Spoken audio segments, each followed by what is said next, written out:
Hello friends, வணக்கம். Welcome back to Happy Home Makers kitchen. எல்லாரும் நல்லா இருக்கீங்களா? இன்னைக்கு பிள்ளையார் சதுர்த்திக்கு பண்ண வேண்டிய ப்ரிப்ரேஷன்ஸ், பிளானிங், ஈஸியாக அதை டென்ஷன் இல்லாமல் கொண்டாடுறதுக்கு தேவையானதெல்லாம் பார்ப்போமா? வாங்க. நீங்கள் என்ன ஐட்டம்ஸ் எல்லாம் இன்னைக்கு செய்ய போறீங்க அப்படிங்கிறத மெனுவை எழுதி வச்சுக்கோங்க. மத்தியானம் நீங்கள் ஃபுல் மீல்ஸாக அந்த மாதிரி தயார் பண்ண போறீங்க, வடை பாயசத்தோட தயார் பண்ண போறீங்களா, இல்லை சில பேர் வீடுகளில் வெரைட்டி ரைஸ் எல்லாம் கூட பண்ணுவாங்க. ஸோ அந்த மாதிரி பண்ணுறீங்களான்னு உங்கள் குடும்ப வழக்கப்படி அதை இது பண்ணிக்கோங்க. நம்ம சும்மா யோசிக்கிறத விட ஒரு சின்ன பேப்பரில் நம்ம என்ன பண்ண போகிறோம் அப்படிங்கிறத ஸ்டெப் பை ஸ்டெப் போட்டு இத்தனை ஐட்டம்ஸ் பண்ண போகிறோம் அப்படின்னு எழுதி வச்சுக்கிட்டோம்னா அதுக்கு தேவையான பொருட்கள்லாம் நம்ம கிட்ட இருக்கா இல்லை நம்ம வாங்கணுமா அப்படின்னு செக் பண்ணிக்கிறதுக்கு நமக்கு வசதியாக இருக்கும். அதுலேருந்து நம்ம கடைக்கு போய் வாங்க வேண்டிய ஐட்டம்ஸோட லிஸ்ட்டை நம்ம ரெடி பண்ணிடலாம். மெயினாக அன்னைக்கு நம்ம பண்ண போகிறது கொழுக்கட்டை. ஸோ அதுக்கு தேவையான மேல் மாவை முந்தின நாளே நம்ம அரிசியை ஊற போட்டு நிழலில் உணர்த்தி அரைச்சி ரெடி பண்ணி வச்சுக்க போகிறோமா, இல்லை கடை மாவு வாங்க போகிறோமா அப்படிங்கிறத பிளான் பண்ணிக்கோங்க. ஸோ இந்த பக்கம் சைட் பை சைட் அந்த கடையிலேருந்து வாங்க வேண்டிய லிஸ்ட்டை எழுதிக்கலாம். ஸோ மாவு பச்சரிசியா இல்லை பச்சரிசி நீங்கள் என்ன வாங்க போகிறீங்க அப்படிங்கிறத நோட் பண்ணிக்கலாம். அப்புறம் இல்லை பொடி வாங்க போகிறோமா, கொழுக்கட்டை மாவு பொடி வாங்க போகிறோமாங்கிறத நோட் பண்ணிக்கோங்க. வெல்லம், அதுக்கப்புறமா தேங்காய், பூரணத்துக்கு தேங்காய், கடலைப்பருப்பு, பைத்தம் பருப்பு, அப்புறம் பாயசத்துக்கு வேறு ஏதாவது செப்பரேட் ரைஸ், பாஸ்மதி ரைஸ் அந்த மாதிரி யூஸ் பண்ணுவீங்கன்னா அது அந்த மாதிரி எழுதிக்கோங்க. இதுக்கப்புறமா நம்ம மத்தியானம் பிளான் பண்ணுறதுக்கு ஏற்றபடி காய்கறிகள் வாங்கிக்கணும். இப்போ வடை பாயசத்தோடு சமைக்கிற மாதிரி இருந்தீங்கன்னா சாம்பாருக்கு ஒரு காய், வெண்டைக்காய், அவரைக்காய், அந்த மாதிரி உங்களுக்கு என்ன காய் நீங்கள் பழக்கமாக பண்ணுவீங்களோ அந்த மாதிரி ஏதாவது ஒரு காய் அதுக்குன்னு எழுதி வச்சுக்கோங்க. அப்புறமா ஒரு கூட்டு, ஸோ பொடலங்காய், பூசணிக்காய் அந்த மாதிரி ஏதாவது ஒன்று, பரங்கிக்காய் அந்த மாதிரி ஏதாவது ஒன்று, அப்புறமா பொரியலுக்கான காய், அதுக்கப்புறமா பச்சடி பண்ணுவோம், வடை பண்ணுவோம். ஸோ வடைக்கு தேவையான உளுத்தம்பருப்பு வாங்கணும் அப்படின்னா உளுத்தம்பருப்பு, நம்ம காரப்பூரணத்துக்கும் உளுத்தம்பருப்பில் பண்ணோம் அப்படின்னா உளுத்தம்பருப்பு வாங்கிக்கோங்க. அப்புறமா கருவேப்பிலை, கொத்தமல்லி, அது எப்போவுமே ஆஸ் யூஷுவல் இருக்கிறது தான். பூரண கொழுக்கட்டைக்கு போக வேண்டிய ஏலக்காய் இருக்கா அப்படின்னு பார்த்துக்கோங்க. அது இருந்ததுன்னா அதையும் போட்டுக்கோங்க. நான் இந்த எல்லாத்தோட லிஸ்ட்டும் நான் உங்களுக்கு கீழே டிஸ்கிரிப்ஷன் பாக்ஸில் கொடுக்குறேன். ஸோ ஒன்றுன்னா அதில் செக்லிஸ்ட் மாதிரி நீங்கள் அதை பார்த்து கூட நீங்கள் ப்ரிப்பேர் பண்ணி என்ன வாங்கணுங்கிறத பார்த்து வாங்கிக்கலாம். ஸோ காய்கறிகள், அதுக்கப்புறமா நம்ம நைவேத்தியத்துக்கு வைக்க போகிற பழங்கள், யூஸ்வலாக அந்த சீசனில் கிடைக்கிற பழங்கள் தான் வாங்குவோம். ஸோ அது என்னென்ன பழங்கள் எவ்வளோ வாங்க போகிறீங்க அப்படிங்கிறத டிசைட் பண்ணி அதை ஒரு லிஸ்ட் போட்டுக்கோங்க. அதுக்கப்புறமா பிள்ளையார் வாங்குவோம், கொடை வாங்குவோம், அதுக்கப்புறம் அந்த எருக்க மாலை, அருகம்புல், சாமந்தி பூ, வேறு ஏதாவது பூ வாங்குறோமா என்ன அப்படிங்கிறத அதுவும் ஒரு லிஸ்ட்டு போட்டுக்கோங்க. அப்புறமா அந்த கம்பு இது வாங்கி வைப்போம் இல்லையா, அது வாங்குறதுக்கு லிஸ்ட் போட்டு எழுதி வச்சுக்கோங்க. ஸோ இந்த மாதிரி நம்ம ஒன்று தேவையானது எல்லாத்தையும் லிஸ்ட் போட்டு வச்சுக்கிட்டோம்னா கடைக்கு போகிறப்ப ஒரே லாட்டில் எல்லாத்தையும் நம்ம வாங்கிட்டு வந்துடலாம். நம்ம ஸ்வீட் பூர்ணம் பண்ண போகிறதுனால நமக்கு நல்லெண்ணெய் தேவைப்படும், நெய் தேவைப்படும். ஸோ நீங்கள் நல்லெண்ணெய், நெய் எது யூஸ் பண்ணுறீங்களோ அது வீட்டில் இருக்கான்னு பார்த்துட்டு அதை வாங்கி வச்சுக்கோங்க. நீங்கள் வெண்ணெய் வாங்கி உருக்குவீங்க அப்படின்னா முந்தின நாளே வெண்ணெயை வாங்கி உருக்கி வச்சுக்கோங்க. அப்புறமா எள்ளு பூரணம் பண்ணுற மாதிரி இருந்ததுன்னா எள்ளு தேவைப்படும் நமக்கு. அப்புறம் இந்த பூரணம் வெரைட்டிஸ் எல்லாமே நீங்கள் முந்தின நாளே செய்து வச்சிடலாம். தேங்காய் பூரணம், எள்ளு பூரணம் எல்லாம் முந்தின நாளே செய்து வச்சிட்டோம்னா அடுத்த நாள் நமக்கு வேலைப்பளு ரொம்ப ஜாஸ்தியாக இல்லாமல் இருக்கும். அப்புறம் முந்தின நாள் நைட்டே அந்த பிள்ளையார் இடம் அரேஞ்ச் பண்ணுறது, அந்த பூஜை சாமான்லாம் க்ளீன் பண்ணுறது, எல்லாம் தொடச்சி ரெடி பண்ணி வைக்கிறது, எல்லாத்தையும் ரெடி பண்ணி வச்சுருங்க. இதை நீங்கள் பண்ணாமல் வீட்டில் இருக்கிற குட்டீஸ் கிட்ட விடுங்க, அவங்க அதை பண்ணட்டும். வீட்டில் இருக்கிற வேலைகளையும் நம்ம ஆளுக்கு ஒருத்தராக பிரித்து பண்ணிக்கிட்டோம் அப்படின்னா ஈஸியாக இருக்கும். ஸோ ஹஸ்பண்ட் கிட்ட பொருள்களெல்லாம் வாங்க சொல்லி கேட்டு வாங்கிக்கலாம். குழந்தைங்க கிட்ட வீடு நீட் பண்ணி க்ளீன் பண்ண சொல்லுங்கள். மாவில் குத்தி எங்கேயாவது பறிச்சுட்டு வாசலில் மாட்ட சொல்லுங்கள். அப்புறமா நீங்கள் வாசலில் தோரணம் தொங்க விடுவீங்கன்னா அதுவும் பூக்கடையில் சொல்லி இல்லை போய் வாங்கிட்டு அதையும் கட்ட சொல்லுங்கள். இல்லை உங்கள் குழந்தைங்கள க்ரியேட்டிவாக அதை பண்ண சொல்லி கூட நீங்கள் கட்டலாம். அதே மாதிரி பிள்ளையாருக்கான கொடை வைக்கிறத கூட உங்கள் குழந்தைங்க கிட்ட கொடுத்து க்ரியேட்டிவாக பண்ண சொல்லி அவங்க வச்ச கொடை அப்படின்னு சொல்லி வச்சிங்கன்னா ரொம்ப சந்தோஷப்படுவாங்க. அப்புறம் உங்களோட வழக்கப்படி பூஜை நீங்கள் எப்படி பண்ணுவீங்களோ அதுக்கேற்றபடி என்னெல்லாம் பொருள் வேணும் அப்படிங்கிறத பார்த்து அதையும் ஒரு லிஸ்ட்டு போட்டு வாங்கிக்கோங்க. ஸோ சில வீடுகளில் அபிஷேகம் மாதிரி பண்ணுவாங்க. ஸோ அதுக்கு தேன், சந்தனம், பால், இளநீர், தயிர், இந்த மாதிரி நிறைய விஷயங்கள் நமக்கு தேவைப்படும். அது உங்கள் குடும்ப பழக்கப்படி உங்கள் வீட்டு பெரியவங்க கிட்ட கேட்டு அந்த லிஸ்ட்டை போட்டு அதை வாங்கி வச்சுக்கோங்க. கற்பூரம் ஆரத்தி காட்டுற மாதிரி இருந்ததுன்னா கற்பூரம், விளக்குக்கு நெய், ஸோ அதெல்லாம் ரெடி பண்ணி வச்சுக்கோங்க. முந்தின நாளே விளக்கெல்லாம் க்ளீன் பண்ணி பொட்டெல்லாம் வச்சு திரி போட்டு எண்ணெய் போட்டு எல்லாம் ரெடியாக எடுத்து வச்சிட்டோம்னா அடுத்த நாள் காலையில் நமக்கு ரொம்ப வசதியாக இருக்கும்.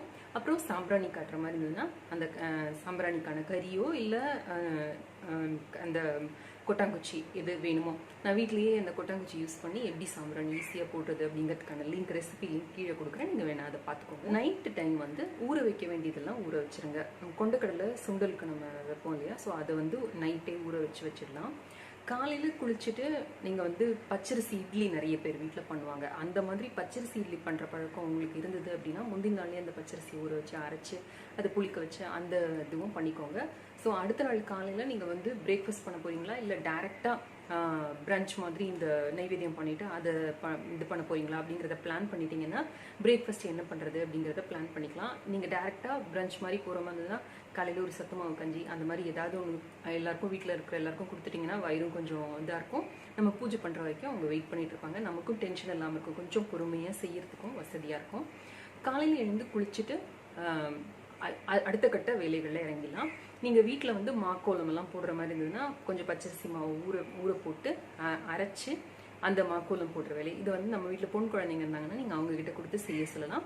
இந்த வீட்லேயே மாக்கோலம் எப்படி போடுறது அப்படிங்கிறதுக்கான வீடியோ லிங்க் வந்து அம்மா ஆல்ரெடி நம்ம கோலம் சேனலில் அப்லோட் பண்ணியிருக்காங்க.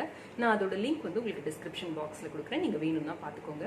அடுத்த நாள் காலையில் நம்ம சாமி இடத்துல போட போகிற கோலத்தை கூட நீங்கள் முந்தின நாளே அழகாக போட்டு வச்சிடலாம்.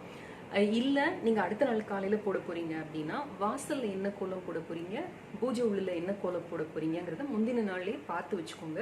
கோல நோட்லேருந்தோ இல்லை யூடியூப்லேருந்தோ ஏதாவது பார்க்குறீங்க அப்படின்னா அதை ஒரு பேப்பரில் போட்டு பார்த்துட்டிங்கன்னா அடுத்த நாள் காலையில் வாசலில் போடுறப்ப நமக்கு கரெக்டாக வரும். அந்த நேரம் ஒரு புது கோலத்தை எடுத்து நம்ம ட்ரை பண்ணோம் அப்படின்னா சில நேரம் அது கோலம் வந்து சரியாக வரல அப்படின்னா நமக்கு மனசு சங்கடமாக போகும். ஸோ அதை வந்து நீங்கள் முந்தின நைட்டே நீங்கள் பார்த்து வச்சுக்கோங்க.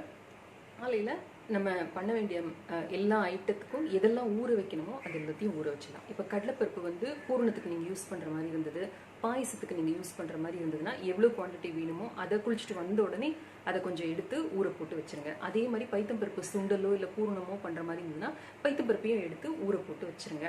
பாயசத்துக்கு தேவையான பச்சரிசி அப்புறமா பைத்தம்பருப்பு ரெண்டுத்தையும் வந்து நீங்கள் வறுத்து வச்சுக்கலாம். தேங்காய் வந்து உடனே துருவி வச்சுக்கிட்டீங்க அப்படின்னா பூரணத்துக்கும் நமக்கு ஒருவேளை முந்தின நாள் பூர்ணம் பண்ணலன்னா அடுத்த நாள் பூர்ணம் பண்ணுறதுக்கும் வசதியாக இருக்கும். பாயசத்துக்கு தேங்காய் பால் எடுக்கணும் அப்படின்னா இந்த மிக்சியில் அரைக்க வேண்டிய ஐட்டம்ஸ் எல்லாம் அதை ஒரு லாட் நீங்கள் வச்சுக்கிட்டீங்க அப்படின்னா அதை அரைச்சி நமக்கு எடுத்துக்கிட்டு பால் பிழிஞ்சு எடுக்கிறதுக்கு வசதியாக இருக்கும். அடுத்த நாள் நீங்கள் என்ன ட்ரெஸ் போட போகிறீங்க அப்படிங்கிறத நீங்கள் முந்தின நாளே எடுத்து வச்சிட்டிங்கன்னா காலையில் இருந்தோடனே அது ஒரு டென்ஷனாக இல்லாமல் இருக்கும். நமக்கு ரொம்ப நேரம் நின்று நம்ம குக் பண்ண வேண்டியிருக்கும். ஸோ அதுக்கு வந்து ஃப்ரீயாக இருக்கிற மாதிரி ஒரு ட்ரெஸ் போட்டுக்கோங்க. அப்புறம் பூஜை போது நீங்கள் நல்ல சாரி கட்டுறது அதை தனியாக எடுத்து வச்சுக்கிட்டு நம்ம மாற்றிக்கலாம். அப்புறம் இந்த பருப்பெல்லாம் ஊற போட்டுட்டு இந்த சைட் பை சைட் கொழுக்கட்டை மாவு நீங்கள் ரெடி பண்ணி வச்சுட்டீங்க அப்படின்னா ஒரு ஈர துணியை போட்டு மூடி வச்சுட்டிங்க அப்படின்னா கொழுக்கட்டை பண்ணுறதுக்கு வசதியாக இருக்கும். யூஸ்வலாக அந்த கொழுக்கட்டை மாவு பண்ண உடனே நமக்கு அந்த மோதகம் பண்ணுறது வந்து ரொம்ப ஈஸியாக இருக்கும். பட் இனிமே ஒரு 1/2 hour to 45 minutes அதை வந்து நம்ம ஈர துணி போட்டு மூடி வச்சுட்டு கூட பண்ணலாம். எப்படி கொழுக்கட்டை மாவு வீட்லேயே பண்ணலாம், அது 3 மெத்தட்ஸ், ஈஸி மெத்தட்ஸ். வீட்லேயே மாவு வாங்கி அரிசி வாங்கி மாவை அரைச்சி பண்ணுறது, அரிசி மாவில் திரிச்சு பண்ணுறது, இன்னொன்று கடை மாவில் எப்படி பண்ணுறது, எல்லாத்துக்கான ரெசிபி லிங்க் நான் உங்களுக்கு டிஸ்கிரிப்ஷன் பாக்ஸில் கொடுக்குறேன். அதே மாதிரி காரப்பூரணம், இனிப்பு பூரணம், பிடி கொழுக்கட்டை எல்லாத்துக்குமான லிங்க்கும் நான் உங்களுக்கு கீழே டிஸ்கிரிப்ஷன் பாக்ஸில் கொடுக்குறேன். சைட் பை சைடு வந்து நம்ம காய்கறிகளை கட் பண்ண ஆரம்பிச்சிடலாம். நீங்கள் வந்து இந்த மாதிரி நைவேத்திய நாளுக்கு பண்ண போகிற சமையலுக்கு வந்து காய்கறி ஈஸியாக கட் பண்ணுற மாதிரி வாங்கிட்டீங்க அப்படின்னா ரொம்ப வசதியாக இருக்கும். நமக்கு ரொம்ப நேரம் அதில் ஸ்பெண்ட் பண்ணாத மாதிரி. இப்போ கீரை, வாழைப்பூ அந்த மாதிரி ரொம்ப நுணுக்கமான ஐட்டம்ஸ் வாங்காமல் டக்குன்னு கட் பண்ணுற மாதிரி ஐட்டம்ஸ் வாங்கிக்கோங்க. அதை சைட் பை சைட் கட் பண்ணி ரெடியாக எடுத்து வச்சுக்கோங்க. அடுத்தது நம்ம வேக வைக்க வேண்டிய ஐட்டம்ஸ் பார்த்துக்கலாம். பைத்தம்பருப்பு, கடலைப்பருப்பு இதெல்லாம் நம்ம வேக வச்சுக்கலாம். சுண்டலுக்கு வந்து கொண்டக்கடலை வேக வச்சு ரெடியாக எடுத்து வச்சுக்கோங்க. அப்புறம் நீங்கள் சாம்பார் பண்ணுற மாதிரி இருந்ததுன்னா துவரம் பருப்பையும் முதல்லையும் ஊற போட்டு வச்சுக்கோங்க, அதையும் வேக வச்சுக்கோங்க. இதெல்லாம் ஒன்றா வந்து நீங்கள் வேக வச்சுட்டீங்க அப்படின்னா உங்களுக்கு அது ஒரு வேலை முடியும். அதே மாதிரி நீங்கள் அந்த பருப்பெல்லாம் ஊற வைக்கிறப்பவே புளியையும் ஊற வச்சுருங்க. எவ்வளோ புளி தேவையோ, ரசத்துக்கு சாம்பாருக்கு எவ்வளோ புளி தேவையோ அதை ஊற வச்சுட்டிங்கன்னா நம்மளுக்கு ரொம்ப வசதியாக இருக்கும். இந்த மீன் பொடி அந்த மாதிரி ஏதாவது அரைச்சி தான் நீங்கள் சாம்பார் பொடி யூஸ் பண்ண மாட்டீங்க, அன்றைக்கி எல்லாமே அரைச்சி செய்வீங்க அப்படின்னா அந்த வேலையை இந்த வேக வைக்கிற நேரம் இந்த சைட் பை சைட் நீங்கள் வந்து மசாலா எல்லாத்தையும் அரைச்சி வச்சுக்கோங்க. அதே மாதிரி கூட்டுக்கு தேங்காய், ஜீரகம், பச்சை மிளகாய் போட்டு அதை அரைச்சி ரெடியாக வச்சுக்கோங்க. ஸோ தேங்காய் வந்து பொரியலுக்கு என்ன பண்ண போறீங்களோ அதுக்கு ஏதாவது பொடி வேணும், இல்லை அதுக்கு ஏதாவது தேங்காய் வேணும், அதெல்லாம் ரெடி பண்ணி வச்சுக்கோங்க. ஸோ கருவேப்பிலை, கொத்தமல்லி அதெல்லாம் கூட முந்தின நாளே எடுத்து ரெடியாக எடுத்து வச்சுக்கோங்க. ரசம் என்ன பண்ண போறீங்கிறத பிளான் பண்ணி எடுத்து வச்சுக்கோங்க. இதை பண்ணி முடிச்சிட்டிங்கன்னா அதுக்குள்ளே இந்த பருப்பு வெந்திருக்கும். எடுத்து சுண்டலை தாளிச்சிட்டு கையோட ரசம், சாம்பார், கூட்டு, கறி எல்லாத்தையும் நீங்கள் தாளித்து கொட்டிட்டீங்க அப்படின்னா அந்த வேலை முடிஞ்சிடும். இந்த இது தாளிக்கிற வேலை நீங்கள் பண்ணுறப்பவே எவ்வளோ சாதம் போடுப்பீங்களோ, யூஸ்வலாக நம்ம பச்சரிசி தான் நைவேத்தியத்துக்கு இது பண்ணுவோம். அது வந்து ஒரு 10 நிமிஷம் ஊற வச்சுட்டு அதை வந்து நீங்கள் குக் பண்ணிங்க அப்படின்னா ஈஸியாக குக் ஆகிடும் அது உங்களுக்கு. ஸோ இந்த இவ்வளோ வேலையும் ரெடி ஆகிடும். அடுத்தது நம்ம அந்த பாயசம் வேலைக்கு போவோம். இப்போ நம்ம அரைச்சி வச்சுருக்கிற அந்த அரிசி பைத்தம்பருப்பை போட்டு வேக வச்சு தேங்காய் பாலம் விட்டு நம்ம பாயசம் பண்ணிடலாம். ஸோ ஈஸியாக வேலை முடிஞ்சிடும். கடைசியாக வந்து நம்ம அந்த வடை தட்டுற வேலையை வச்சுக்கலாம். பருப்புலாம் ஊற வைக்கிறப்பவே நீங்கள் கையோட வடைக்கு தேவையான பருப்பையும் உளுத்தம் பருப்பையும் ஊற வச்சுருங்க. நீங்கள் காரப்பூர்ணம் பண்ணுறதோட கூட சேர்த்து நீங்கள் ஊற வச்சுட்டிங்கன்னா போதும். ஊற வச்சுட்டு நீங்கள் இந்த மிக்சியில் நம்ம தேங்காய் இதெல்லாம் அரைப்போம் பார்த்தீங்களா, அதை கையோட இதையும் அரைச்சி வச்சுட்டிங்க அப்படின்னா கடைசியாக நம்ம எண்ணெயை வச்சு அப்பளம் பொரித்து எடுத்துக்கலாம். அதே மாதிரி நம்ம இந்த வடையையும் போட்டு பொரித்து எடுத்துக்கலாம். மெதுவடை நைவேத்தியத்துக்கு எப்படி பண்ணுறது அப்படிங்கிறதுக்கான வீடியோ லிங்க் வந்து நான் உங்களுக்கு கீழே டிஸ்கிரிப்ஷன் பாக்ஸில் கொடுக்குறேன். நான் அம்மா பண்ணி காமிச்சிருக்காங்க. ஸோ அந்த லிங்க்கும் நான் உங்களுக்கு கொடுக்குறேன், வேணும்னா பார்த்துக்கோங்க. கொழுக்கட்டையும் உங்கள் வீட்டில் யூஸ்வலாக வந்து 21 கொழுக்கட்டை அந்த மாதிரி ஆட் நம்பர்ஸில் கொழுக்கட்டை செய்து நைவேத்தியத்துக்கு வைப்பாங்க. ஸோ அதை வந்து நீங்கள் பிளான் பண்ணிக்கோங்க. எந்தெந்த கொழுக்கட்டை எவ்வளோ அளவு பண்ண போகிறோம், என்னென்ன கொழுக்கட்டை பண்ண போகிறோம், அதையும் பிளான் பண்ணி வச்சுக்கிட்டீங்க அப்படின்னா ரொம்ப ஈஸியாக இருக்கும். இது முடித்த உடனே நம்ம வந்து இந்த கொழுக்கட்டை வேலையில் இறங்கிடலாம். டக்குன்னு சொப்பு பண்ணி இதையும் வச்சு நம்ம வேக வச்சு எடுத்துட்டோம் அப்படின்னா வசதியாக இருக்கும். இல்லை மத்தியானம் நைவேத்தியத்தை முடிச்சுட்டு நீங்கள் சாயங்காலம் தான் சுண்டலும் மோதகமும் பண்ணி நீங்கள் வேக வச்சு நைவேத்தியம் பண்ணுவீங்க அப்படின்னா அப்படியும் பிளான் பண்ணிக்கோங்க. ஸோ இந்த மாதிரி நீங்கள் பிளான் பண்ணிட்டீங்க அப்படின்னா உங்களோட நாளே வந்து ரொம்ப ஈஸியாக இருக்கும். நமக்கு வந்து எழுதுறதுக்கு கொஞ்சம் சோம்பேறித்தனமாக இருந்தது அப்படின்னா கூட ஒரே ஒரு தடவை நீங்கள் அதை எழுதி வச்சு ட்ரை பண்ணி பாருங்கள். அது அவ்வளோ அழகாக உங்களுக்கு ஒர்க் அவுட் ஆகும். உங்களுக்கு வேலையும் வந்து ஈஸியாக முடிகிற மாதிரி இருக்கும். அந்த பளு வந்து தெரியாமல் இருக்கும். அப்புறம் நம்ம வந்து முந்தின நாள் அடுத்த நாள் வந்து நம்ம நிறைய அந்த மோதகம், கொழுக்கட்டை, பாயசம்னு ஸ்வீட்டாக சாப்பிட போகிறோம் இல்லையா. ஸோ முந்தின நாள் வந்து வெயிட் குறைக்கிறதுக்காக நான் இந்த டிப்ஸ் சொல்கிறேன். முந்தின நாள் நல்ல வெஜிடபிள்ஸில் ஒரு பொரியல் மாதிரியோ கூட்டு மாதிரியோ இல்லை சூப் மாதிரியோ நிறைய செய்துக்கோங்க. அதை நல்ல ஒரு பவுல் ஃபுல்லும் சாப்பிட்டுக்கோங்க. ஸோ அந்த மாதிரி லைட்டாக நீங்கள் சாப்பிட்டுக்கிட்டிங்கன்னா அடுத்த நாள் நீங்கள் இந்த மாதிரி நல்லா நமக்கு மனசு நிறையிற வரைக்கும் நம்ம சாப்பிட்டுக்கலாம். கொழுக்கட்டை இதெல்லாம் சாப்பிட்டுட்டோம்னா நமக்கு வெயிட் போடாமல் இருக்கும். அதே மாதிரி அந்த பூஜை நாளுக்கு அடுத்த நாளும் இதே மாதிரி வெஜிடபிள்ஸில் சூப்பு, ரைஸ் எல்லாம் கம்மி பண்ணிவிட்டு இந்த மாதிரி நல்ல வெஜிடபிள் சூப்பு, வெஜிடபிள் பொரியல், கூட்டு அந்த மாதிரி நிறைய பண்ணி ஒரு பவுல் ஃபுல்லும் சாப்பிட்டு வயிறு நொப்பிட்டீங்க அப்படின்னா உங்களுக்கு வந்து வெயிட் போடாமல் இருக்கும். நீங்கள் நைவேத்தியத்துக்கு வந்து அப்பம் பண்ணுற பழக்கம் இருந்தது அப்படின்னா இந்த வடை சுடுற கையோட இந்த பக்கம் அடுத்த அடுப்பில் வந்து நீங்கள் இந்த பக்கம் அப்பமும் சுட்டுட்டீங்க அப்படின்னா அதுவும் வந்து உங்களுக்கு ஈஸியாக முடிஞ்சிடும். ஸோ நீங்கள் காலையில் அரிசி பருப்பெல்லாம் ஊற வைக்கிறப்பவே இந்த அப்பத்துக்கும் ஊற வச்சு நம்ம தேங்காய் இதெல்லாம் அரைப்போம் பார்த்தீங்களா, அப்போ இந்த அப்பத்துக்கு அரைச்சி ரெடியாக எடுத்து வச்சுக்கோங்க. நீங்கள் நிறைய ஐட்டம்ஸ் பண்ணுறப்ப அந்த இலையில வந்து வைக்கிறதுக்கெலாம் ஒரு முறையெல்லாம் இருக்கு இல்லையா, அதெல்லாம் வீட்டு பெரியவங்க கிட்ட கேட்டு தெரிஞ்சுக்கோங்க. ஸோ உங்களுக்கு அது வந்து ஒரு இலை மாதிரி ஒரு படம் ஒன்று போட்டு இன்னென்ன இடத்துல நான் இன்னென்ன ஐட்டம்ஸ் வைக்க போகிறேன் அப்படிங்கிறத மார்க் பண்ணி அதை எழுதி வச்சுக்கிட்டோம் அப்படின்னா நமக்கு வந்து எப்போவுமே மைண்ட் வந்து கிளியராக இருந்தது. நம்ம என்ன பண்ண போகிறோம் அப்படிங்கிறதுல தெளிவாக இருந்தோம்னா செய்கிறது வந்து ரொம்ப ரொம்ப ஈஸி. அந்த பிளான் பண்ணுற பார்ட்டை நம்ம கரெக்டாக பண்ணிட்டோம்னா நமக்கு இந்த மாதிரி நைவேத்தியம் பண்ணுறது, பூஜை நாட்களில் பண்ணுற எக்ஸ்ட்ரா வேலை வந்து நமக்கு கஷ்டம் இல்லாமல் இருக்கும். வந்து அவல், கடலை அந்த மாதிரிலாம் கூட வைப்போம் இல்லையா, உருண்டைகளாக வைக்காம இந்த மாதிரி பிளெயினாக கூட வைப்போம் இல்லையா. ஸோ அதெல்லாம் கூட முந்தின நாளே வாங்கி வச்சுக்கோங்க. அப்புறம் எள்ளுருண்டை, கடலை உருண்டை அந்த மாதிரி பண்ணுற பழக்கம் இருந்ததுன்னா அதையும் வந்து பண்ணிக்கோங்க. நீங்கள் எள்ளு பூர்ணம் பண்ணுறப்பவே நீங்கள் கொஞ்சத்தை எடுத்து அதுலேயே வந்து எள்ளுருண்டை செய்து வச்சிடலாம், தனியாக அதுக்குன்னு செய்யாமல். ஸோ அதை கூட நீங்கள் முந்தின நாள் செய்து வச்சிடலாம்.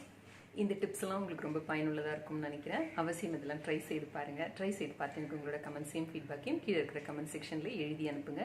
நீங்கள் வேறு ஏதாவது டிப்ஸ் ஃபாலோ பண்ணுவீங்க, பிளான் பண்ணுவீங்க அப்படின்னா அதையும் கீழே எழுதி அனுப்புங்க. நம்ம எல்லாருக்குமே இது ரொம்ப யூஸ்ஃபுல்லாக இருக்கும். நன்றி, வணக்கம்.